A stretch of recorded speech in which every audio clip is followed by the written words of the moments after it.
It's like a roller coaster that's completely out of control. You have no idea if you're going to live or die. You're like, wow, I'm dying.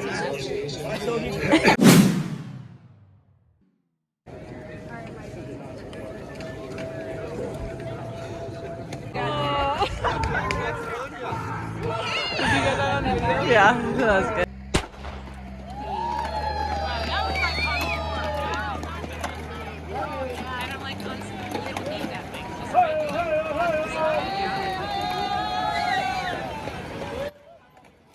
What's up, everyone?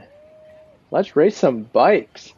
So here's some stats for the race. We got 28 miles, just under 2 hours, 14.5 miles per hour. Normalized power 271. Average heart rate 189. Ouch. Max heart rate 203 with 3,300 feet of elevation gain. Okay, here we go. The first little bit is a neutral rollout. It's just straight. Kind of takes us into the woods where the majority of the race is going to happen. This is after the snowmobile leaves and the watts start flying. 500 plus watts on these hills is going to be a very common theme for the rest of this race. Coming up here, there was the first crash of the day. Super unfortunate. It was our teammate B. She won this race last year, so it was super terrible to see her go down right at the beginning like that. She was able to get back up and continue racing, and yeah, didn't let her stop her too much. So this orange team here on the left, this is Steve Stalker.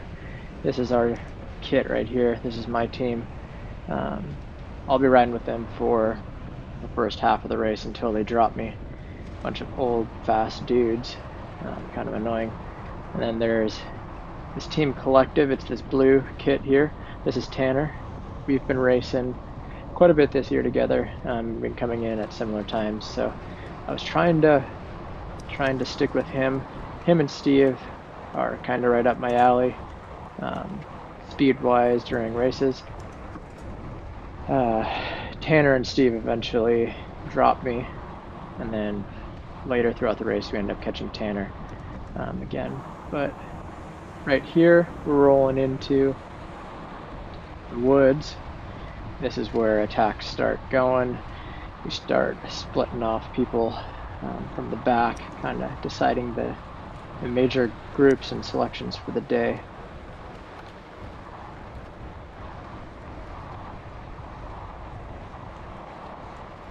So here's a few more of my teammates. I think that's Chris Stevens up there, and then my dad Corey is also up there somewhere, along with Jake Palin. The two Big Ring Flyers, which is my team here in the orange, and Collective, this team in the blue, are definitely the two biggest teams in the race. I don't think there's any other teams that have as many people as us. We probably have 20 to 30 Big Ring Flyers racing this race, and then probably 10 or so Collective riders.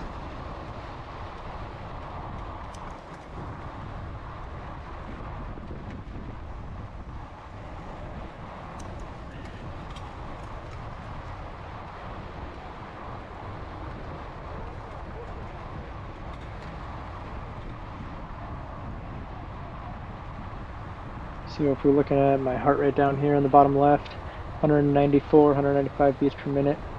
I can hold 190 beats a minute for a long time, like a couple hours. I think I did, yeah, close to that for this race. So I'm not hurting too bad. Once I get above 195 into the 200s, that's when I start hurting. I think right here is the hardest I go for most of the race. We're 2.4 miles in. The front group's still trying to shake off as many as they can off the back. 199, 198 beats.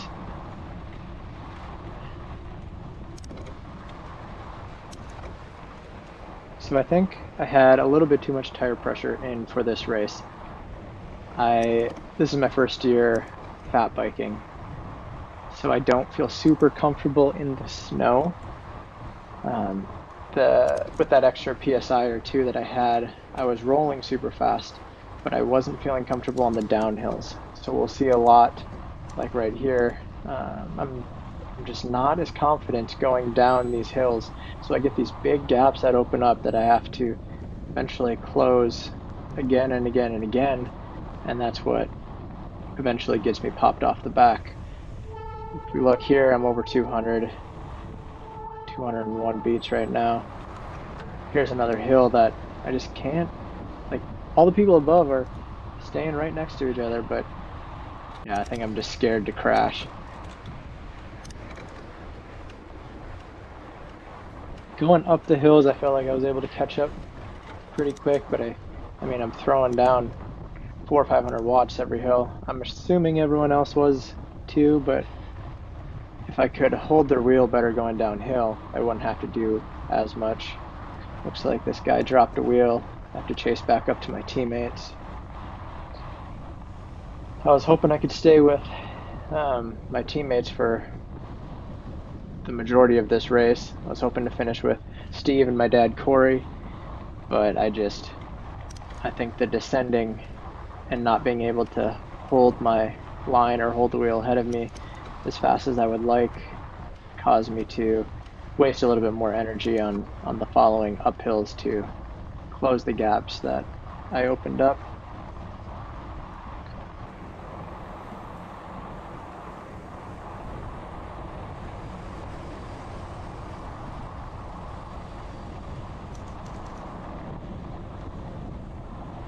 Looks like I held that wheel pretty good. I was able to keep speed and not lose the group.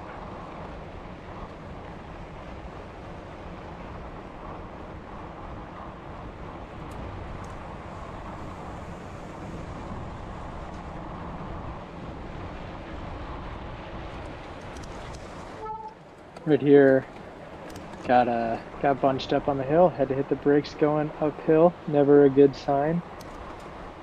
Definitely not the most efficient way to go up a hill, but it's better than crashing, I guess.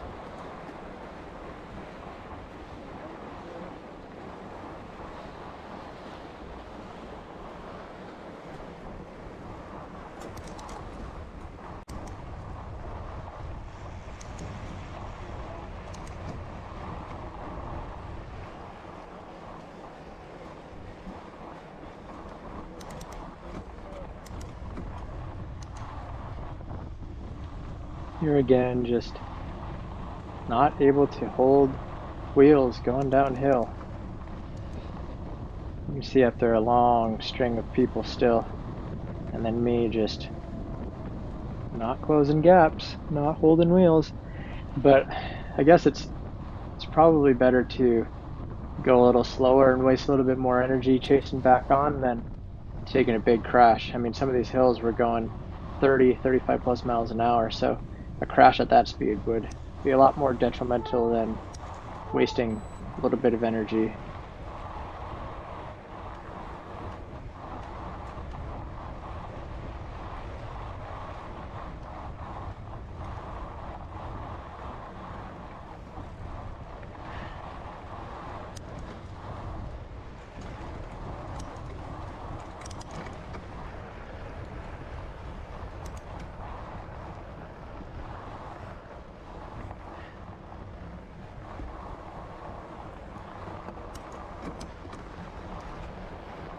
So a lot of this hill has been cut out of this clip. This was definitely the hill that I was least excited for. It's a long, steep hill. I was talking to teammates, and they always say that this is where the race breaks up. This is where the leaders make their moves and drop as many people as they can. We saw Corey, my dad, there previously. I think this is the last that we see of him. He and Steve and Tanner on Collective, who I talked about a little bit earlier, they make the selection of the chase group.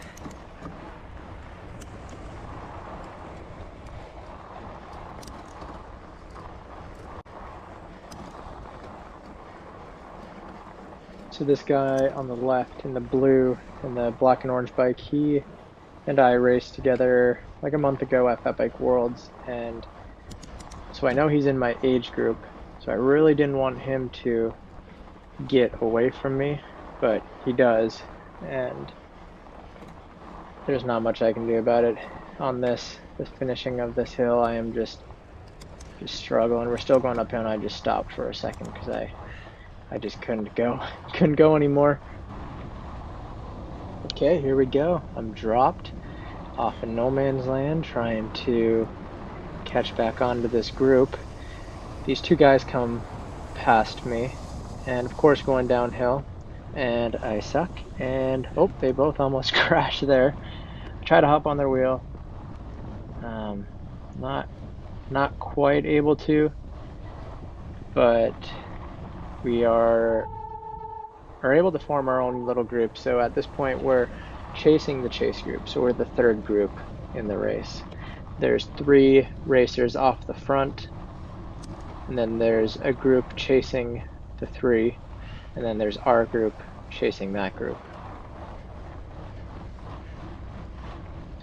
Here's some more downhill where I'm not able to stick with these guys.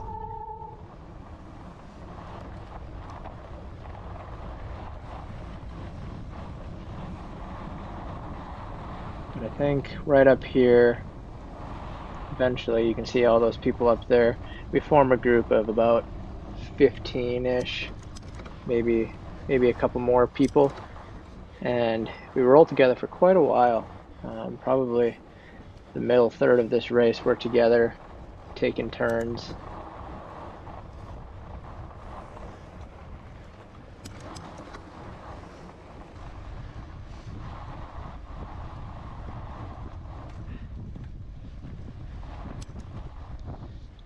So we're about halfway through the race. Our group's working super well together. Everyone's taking pulls and keeping the speeds high. From here on out, we're catching quite a few people that have fallen off from the chase group that are just dangling. We reel a bunch of them in, they join our group, continue to try and catch that chase group. I think we're 2, maybe 3 minutes behind them at this point, so not gonna happen, but we're still doing the best we can to catch as many people as we can and move up a little bit higher. So here, my dad and I asked my wife and my mom to meet us halfway so that they could give us a bottle hand up. You can see my wife here handing me a bottle, and I don't take it. I totally forgot when I asked her to give me a bottle that I didn't have a bottle cage in my bike, and I had nowhere to put the bottle. I really wanted it. I don't think I necessarily needed it. The extra calories and carbs would have been really nice, but I didn't bonk or cramp or anything, so we're all good.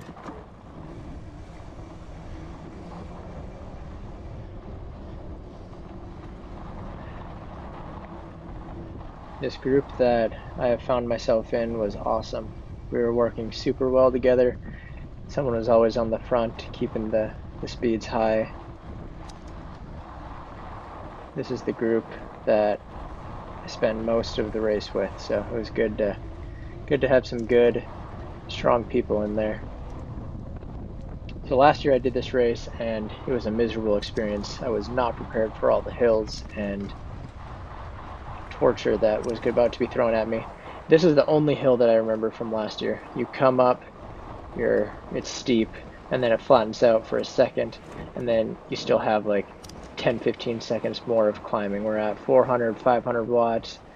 I think this hill gets up to like 13-14% grade. If you're not in the right gear, your tires will just spin and you will lose traction, and then you'll have to walk, which is definitely slower than riding. So keeping it in the right gear is super crucial, especially on those really steep hills. Rolling through this aid station, grabbing some water because I was an idiot and didn't put a bottle cage in my bike. Normally I don't ever take a bottle because these races are less than an hour and I don't really need it. And here in Minnesota, Wisconsin, the bottle's just going to freeze 10-15 minutes in. So I just don't want to carry dead weight, so I just leave it. I don't take it. But today was 20, 22 degrees, so it was a little bit warmer, so I think the bottle would have not froze and I would have appreciated it, but it is what it is. Here's another guy that was in our group, losing the wheel. I have to come around and put down some power to catch back up to him. I think up the road, we are about to catch that guy in the blue kit that I talked about racing with a few weeks ago, who was in my age group. When I saw that, I was super motivated to make sure I stayed with this group.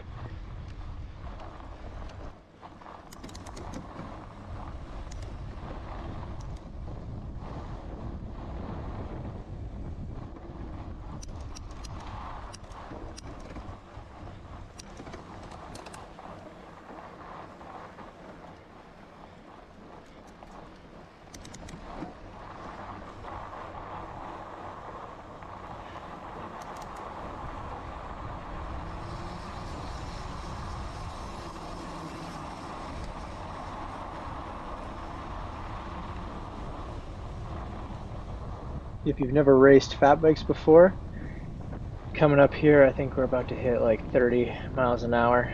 When you're going that fast on the snow on a bike, it's kind of terrifying, at least until you get used to it. But yeah, it doesn't feel right.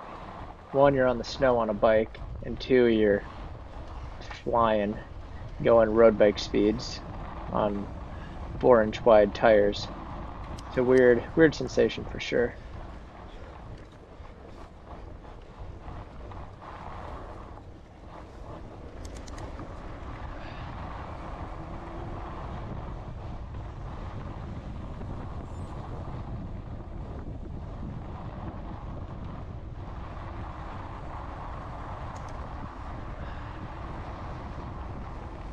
So if you can see up the front, there is Tanner in that light blue collective kit.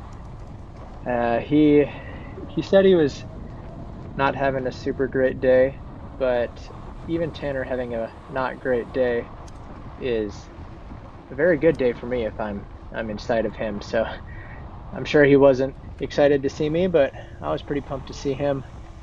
Tanner is a beast. He will sit on the front and just motor away, just throwing down the watts. So when I saw that we were with him, I knew that from here on out, the rest of the race, it was gonna be fast. It was gonna be getting spicy. I've come to the line a few times with Tanner this year, sprinting, and it doesn't end well. If you're going to the line with Tanner, just plan on losing.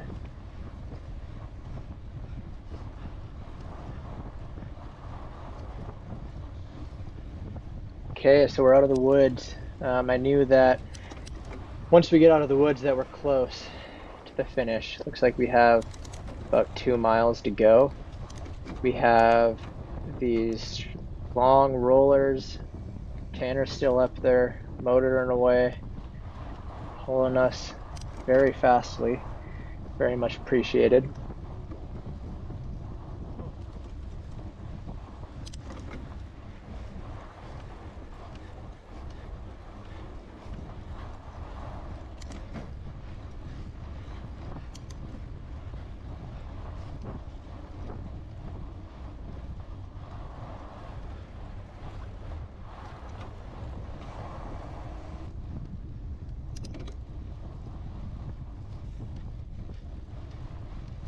So here we are. We got not very far to go. You can see Tanner up there. It looks like he's already going. Yep, he's already making his move. I didn't see that happen. I don't think it made a difference. Wasn't gonna beat him at a sprint anyways. But he went for a long way out. None of these guys could or wanted to chase him back. This guy on the right, he starts going. So I was in this group all day, and I I was glad that I was able to hang on. I didn't know if I was going to be able to contest the sprint with them, but besides Tanner, who, like I said, is an absolute beast, I took the sprint here and was super excited. I came in for 23rd overall, second in my age group. I was super pumped with that. Couldn't have asked for a better day out in the woods.